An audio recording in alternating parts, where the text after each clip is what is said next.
સુરેન્દ્રનગર જિલ્લાની અંદર સંભવિત રીતે ભારતીય જનતા પાર્ટી દ્વારા હજારોની સંખ્યામાં ફોર્મ નંબર 7 છપાણા છે અને એક સાથે 24 થી 25 હજાર મતદારોના નામ એ કાચી મતદાર યાદીમાંથી ઉડાડવાનું ષડયંત્ર કરવામાં આવ્યું છે અને એમાંય ખાસ કરીને દલિત, મુસ્લિમ, પછાત, અન્ય પછાત, ઓબીસી, ગરીબ વર્ગના લોકોના મત કાપવાનું જે ભયંકર ષડયંત્ર કરવામાં આવ્યું છે એની સામે આજે હજારો લોકો દ્વારા અમે માન્ય કલેક્ટરશ્રીને, માન્ય એસપી સાહેબને આજે આવેદનપત્ર આપ્યું છે.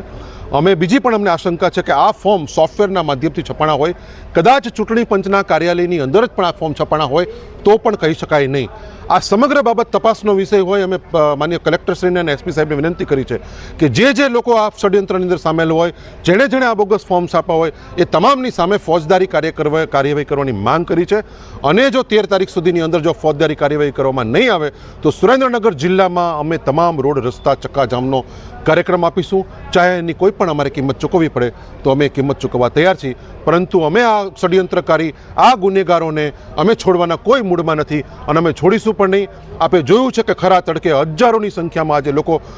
ભારતનો તિરંગો હાથમાં ધારણ કરી અને આ રેલીના પદયાત્રાના માધ્યમથી આજે અમે આવ્યા છીએ અને તમારા માધ્યમથી પણ અમે કહીએ છીએ કે જે લોકો આ ષડયંત્રમાં સામેલ હોય, જે ભાજપના કાર્યકર્તાઓ સામેલ હોય અને જો એમણે બચવું હોય તો એ પોતાનું એફિડેવિટ કરી અને પોલીસને પહોંચાડે કે ભાઈ અમારા નામનો દુરુપયોગ કોણે કર્યો છે, અમારા નામે કોણે ફોર્મ ભર્યા છે, એ બધી જ માહિતી પોલીસ પોતે તપાસ કરે, એ જ અમારી માંગણી છે. અને આવનારા 13 તારીખે અમે લોકો સુરેન્દ્રનગર જિલ્લાની અંદર રોડ ચક્કાજામ કરવાના છીએ અને કદાચ ગુજરાત પણ આની સાથે જોડાય તો નવાય નહીં.